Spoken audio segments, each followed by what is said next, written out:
parce que vous avez vu ce qui se passe avec Nasdaq sur TikTok.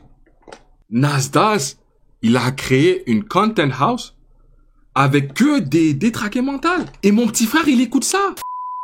Ça, c'est une émission comme il en existe des milliers. Mais I mean, c'est quoi qui les différencie des téléréalités? But I guess it is what it is. Des personnes soigneusement choisies, avec des millions de téléspectateurs qui regardent rien d'exceptionnel à première vue. Mais si vous regardez un peu plus attentivement, vous verrez que ces émissions-là n'ont pas été conçues pour divertir. Elles ont été construites pour exploser. Leur but n'est pas de faire rire ni de faire rêver. Leur but principal, c'est le conflit. C'est pas un hasard si les participants sont sélectionnés avec autant de précision. Car dans l'ombre, des gens savaient exactement quel humain mettre face à quel autre, pour qu'à un moment ou un autre, tout pète. Et lorsque ça arrive, il ne reste qu'un seul objectif, que la scène tourne partout, sur les réseaux sociaux. Alors, pourquoi je vous parle de ça? Parce qu'en ce moment, quelque chose de très similaire est en train de se passer, et pas à la télé. Comment s'appelle le frérot là, l'espagnol? Por favor! C'est quoi son nom? Lui qui regardait la vidéo de sa meuf qui se faisait démonter. Montoya!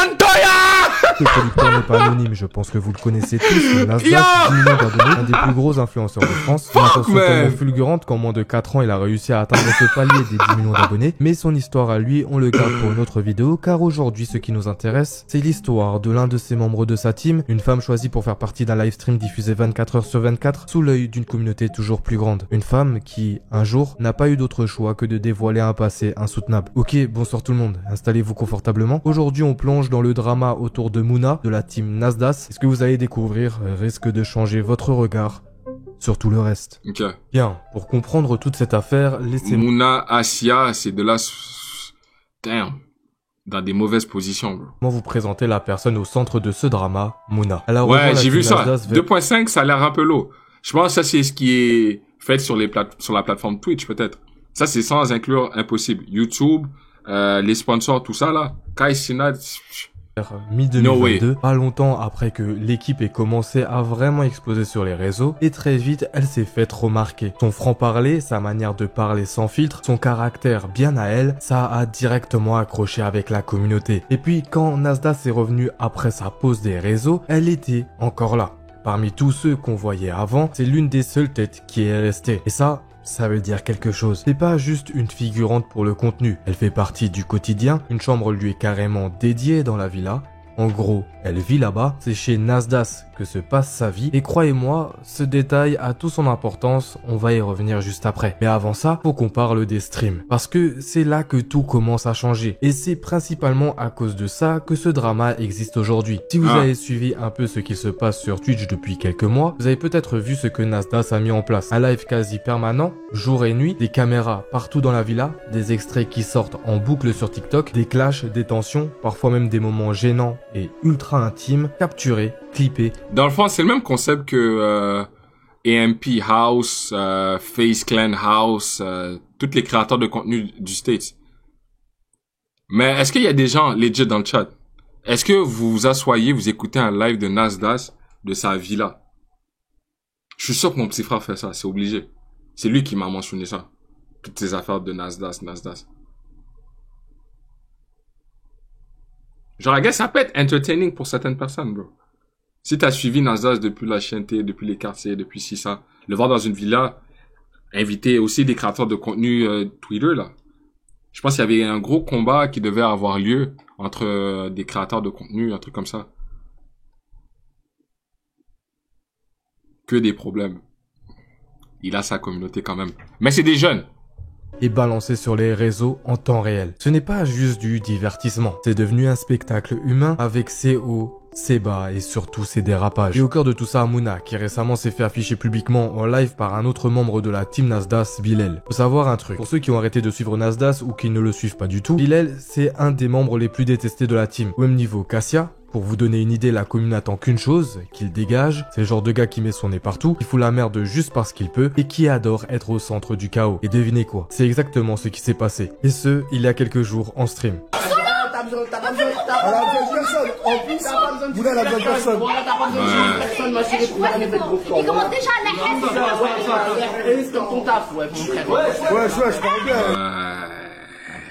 C'est là, c'est ça là.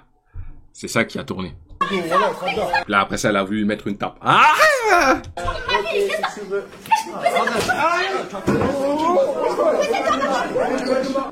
Pour ceux qui n'ont pas du tout capté, et je vous comprends parce qu'au début c'est un vrai bordel, Mouna et Bilal commencent à se clasher pour une embrouille franchement bidon, comme d'hab quoi, un truc banal chez eux, sauf qu'à un moment Mouna sort le mot lahes, qui pour ceux qui ne savent pas veut dire sucer en arabe. Et là Bilal réplique directement avec sus comme ton taf, voilà. C'est à partir de là que tout aurait pu...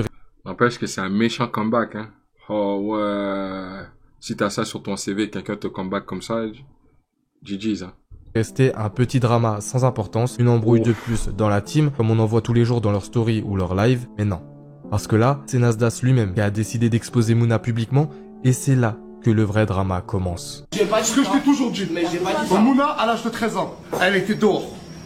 Mouna, à l'âge de 13 ans, il y a son grand frère et il y a sa maman avec qui j'ai parlé. Je suis désolé. Je suis désolé. Ah, je peux ou pas, Mouna? Regarde, elle pleure. Viens, son enseignement après, j'ai repris. Ah ben dites-vous que Mouna, elle vivait avec moi, Morgane. Wow, wow, wow, wow, wow, wow, hold on. Wait, les gars, hold on.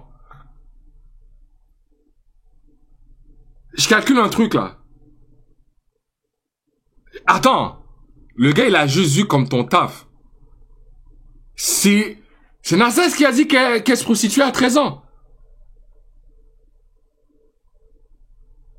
Après ça, il parle il vivait avec elle. Wait, ça veut dire que... Wait, hold on, what do you mean? What are you saying, my boy? Non, elle le fait plus. Mais elle était toujours aux côtés de Nasdas. Et avant même qu'elle se dévoile au grand public, elle disait Nas.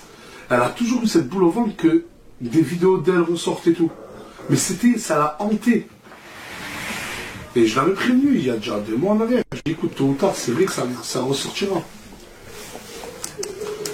J'ai dit, il va falloir que tu te prépares à ce moment-là. Et en plus, comment tu me l'as expliqué, Mouna, tu l'as pas fait par plaisir. Et les gens, ils vont comprendre que tu as fait ça pour survivre. T'étais jeune, elle avait, je crois, 13 ou 14 ans, tu te rends compte? Elle m'a dit, mais d'accord, mais ma famille. Et ensuite, 2 mois après, Bilal est arrivé. Et Bilal, c'est Mouna qui l'a bien accueilli. C'est Mouna qui l'a mis à l'aise. Alors que toute la France était contre lui. Et du coup, elle s'est confiée à Bilal. Et elle lui a confié, voilà, ils ont passé les deux, ils ont parlé de leur vie et tout. Et Mouna, elle s'est confiée sur son passé. Elle a fait l'erreur de lui faire confiance. Et Bilal, quand il y a une dispute avec Mouna... Yo, Vincent, c'est exactement ça que je me dis. Il y a des détraqués mentaux qui s'échangent des vidéos d'une mineure... bro. La dernière fois, elle a ressorti clairement, elle a dit, ouais, je sais plus ce qu'il lui dit, va te faire foutre, cette espèce d'ancienne escorte. Avec le contexte, beaucoup ont pointé Bilal du doigt parce qu'il a fait allusion à un passé lourd, mais perso, je pense que le vrai fautif c'est Nasdas. Tu peux pas balancer un secret aussi dur à porter devant des centaines de milliers de personnes, pas quand t'as une telle influence, pas comme ça, pas publiquement. Oui, Bilal a balancé quelque chose qu'il ne fallait pas, et oui, la réaction de Mouna paraît chelou à première vue, et justement, c'est dans ce genre de moment qu'il aurait fallu calmer le jeu. Et c'est le truc passé, pas l'envenimer, mais Nasdas a fait l'inverse. Il a mis de l'huile sur le feu. Et forcément... derrière, les messages haineux ont commencé à pleuvoir sur Mouna. Des insultes, du harcèlement, du jugement, venant de gens qui ne connaissent rien de son passé, rien de sa vie. Mais est-ce que les gens sont réfléchis même? Si elle te dit elle était mineure pendant qu'elle faisait ça, ça veut dire qu'elle faisait pas ça de son plein gré. Et je vais vous donner ma version. Moi, faut savoir, je suis une jeune fille, au jour d'aujourd'hui, qui est perdue. Qui vit pour vivre, on va dire.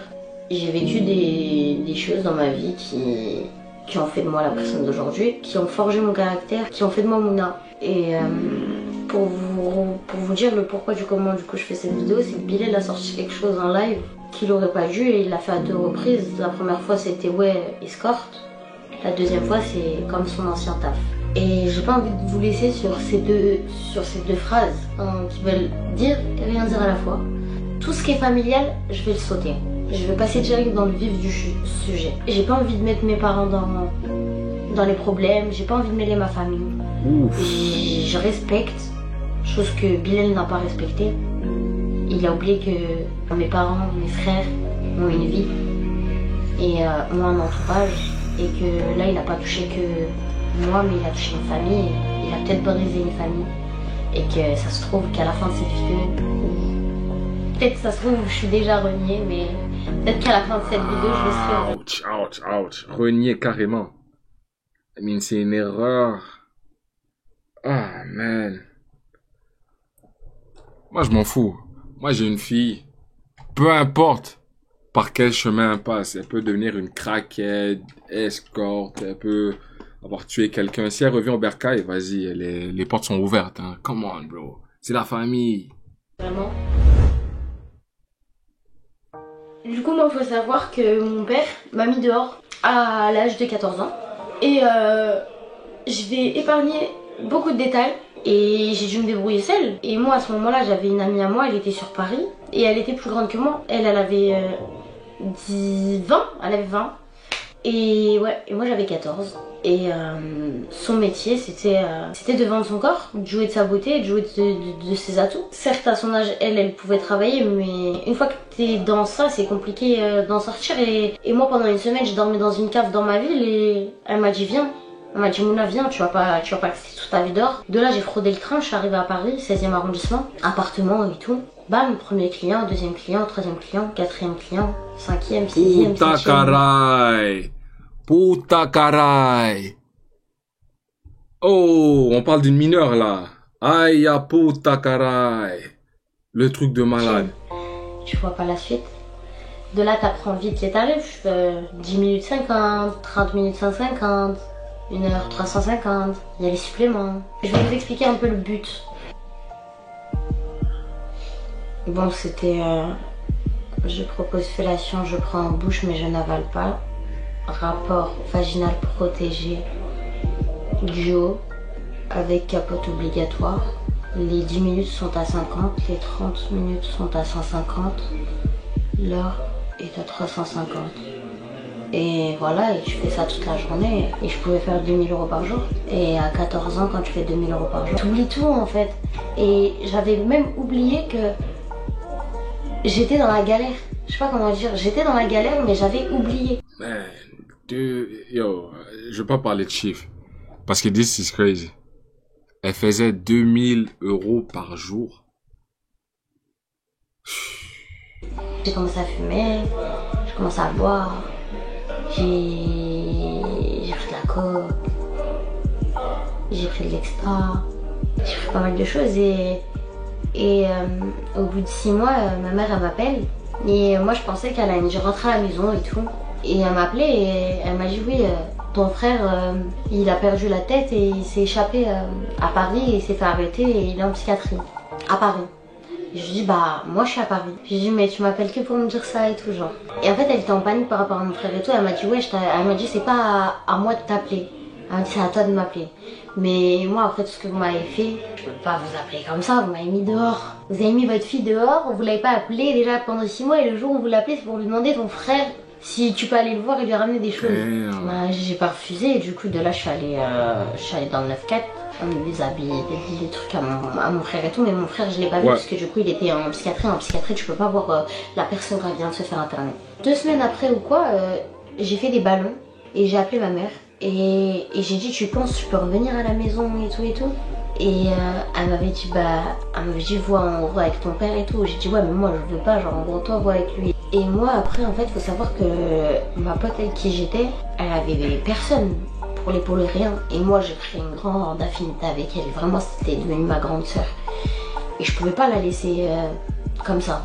Et elle me disait si rentre chez toi Mouna. Elle me disait voilà faut que tu rentres chez toi. Elle me disait tu sais que t'as la chance d'avoir tes 2 parents en vie. Elle me disait Mouna tu vas regretter. Tu sais cette fille elle voulait pas mon mal, elle voulait mon bien. Et de là je lui ai dit je reste encore un peu avec toi et tout et après je vais essayer de rentrer. Je suis restée encore 2 mois donc ça faisait 8 mois là. Ça faisait 8 mois, je suis rentrée chez moi. Mon frère il s'était fait transférer dans ma ville, de la psychiatrie à ma ville. Mais faut savoir que pendant les 2 mois je ramenais des clopes, tout ça et tout à mon frère à l'hôpital. Je suis rentrée chez moi mais l'ambiance elle était bizarre. Genre ma mère je lui sautais dans les bras et tout, elle m'avait manqué, wallah c'était bizarre, je sais pas comment dire. Une sensation chelou, en mode comme si je suis arrivée et... On dirait que j'ai trahi mes parents, en fait je me dégoûtais. Je me dégoûte encore au jour d'aujourd'hui où là, je vais vous dire la vérité, je me hais, je me déteste. Pour moi, j'ai gâché ma vie. Pour moi, il n'y a rien qui va dans ma vie. Tellement j'ai pleuré.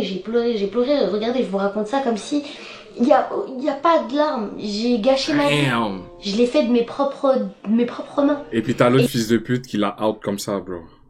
Oh, en fait, moi et mon père, on n'a jamais réussi à avoir cette relation qu'on avait avant. On se calcule pas. En fait, je sortais toute la journée, je rentrais, je me posais dans ma chambre, je calculais personne. C'était ça tous les jours. Et au bout de 2 mois, j'ai regardé ma mère, j'ai dit je vais partir dans le sud. Et moi je parlais encore avec ma copine, et ma copine à ce moment-là elle était dans le sud, elle bossait dans le sud. Et moi je vous mens pas, c'est compliqué de revenir chez soi, plus faire d'argent, pas parler à ses frères, avoir un frère en psychiatrie. Anis et moi on se détestait. Mes 2 petits frères, j'avais pas d'affinité avec eux. Mon père, pas du tout, aucune. Et franchement, on se calculait à peine, vraiment, le CLM et encore. Wallah. Donc en fait, je me sentais seule. J'ai eu ce besoin, j'ai eu ce truc, je sais pas pourquoi j'ai fait ça. Au lieu de me dire, ça y est, Mouna, genre, reste. Je saute plein de détails, parce que moi, mes parents, je les mettrais jamais dans une sauce. Je dirais jamais que c'est de leur faute, parce que on a tout le temps le choix. Et j'ai fait ce choix, et...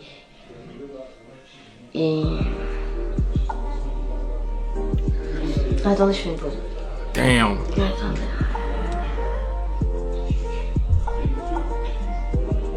C'est comme les frérots qui commencent par vendre la weed, après ça vend la farine blanche, ça c'est les grosses kilos de cocaïne, bro, ça va vite, bro, la fast life.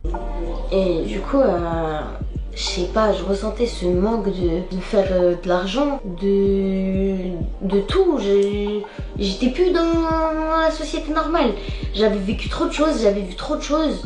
Parce que là, moi, je vous explique en bref.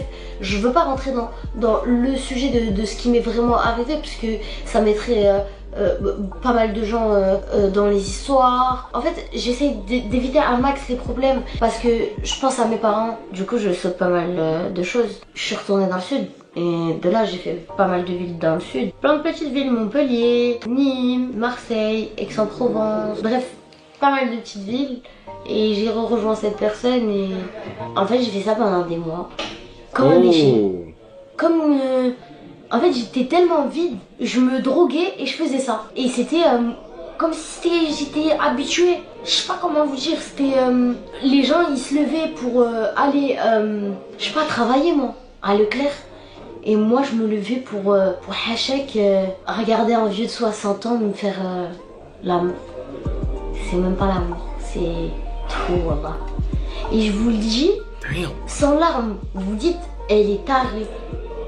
J'en suis sûre que vous devez vous dire, même moi je sais pas comment je fais pour pas pleurer. J'ai l'impression que c'est nerveux, je suis stressée, je sais pas comment vous dire. Et j'ai fait ça et du jour au lendemain, un jour je me suis regardée, je me suis dit, tu peux pas faire ça. Tu peux pas faire ça toute ta vie. Et il faut savoir que mes parents, on s'appelait presque jamais. En fait, je me suis éloignée de mes parents, je sais pas comment dire. Le jour où mon père m'a mis... Mais force à elle, je comprends qu'au moins elle a quitté ça. Mais les gars, j'ai déjà côtoyé des escortes, hein. On pense tous que peut-être le travail de... Ah, d'ailleurs, il y a une vidéo sur Asia. Mon Cessin en direct, une vidéo de Foufa. On pense tous que le travail d'escorte, c'est juste des meufs qui décident d'elles-mêmes vendre leurs fesses puis tout ça, là. Il y a des meufs, mentalement, ça vit mal, bro. Elles font ça parce qu'elles ont pas le choix. Elles font ça parce que ça fait trop longtemps. Elles font ça parce que, bro, c'est la misère. J'ai Asia. Obligé, il met pas la vidéo, right? Obligé, il va couper un moment, right? En gros, là, il y a Sohan, là, il y a Asia. Asia, parle français. C'est qui la plus belle, toi ou elle? Moi la plus belle et j'ai des...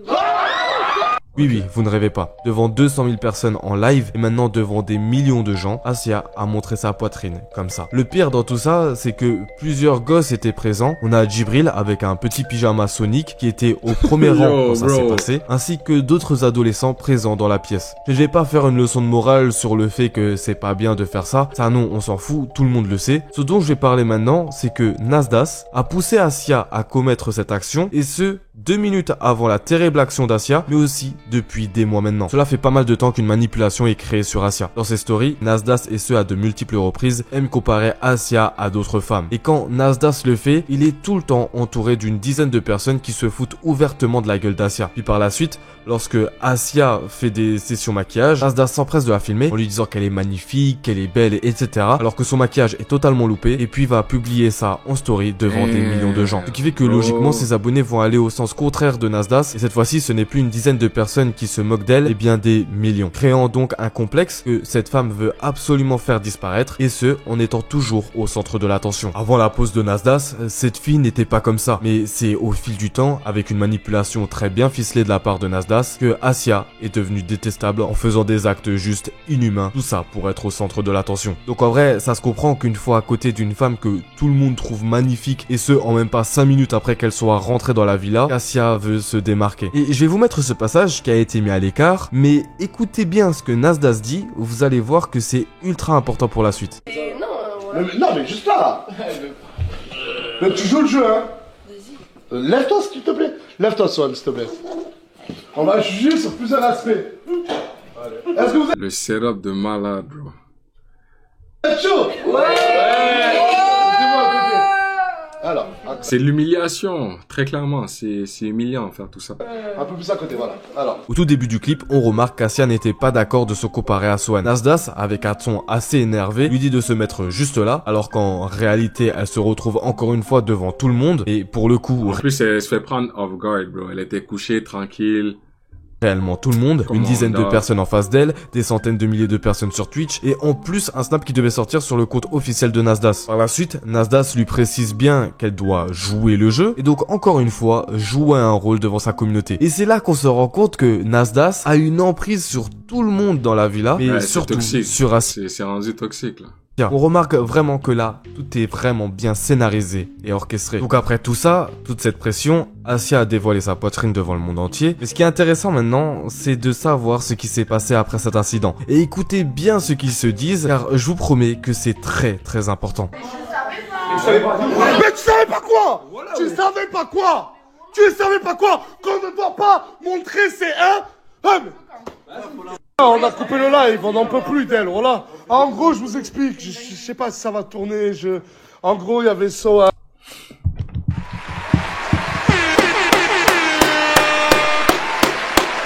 Allez hop!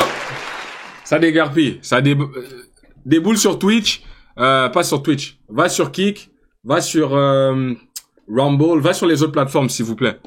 S'il prend le ban... Merci Asia, hein.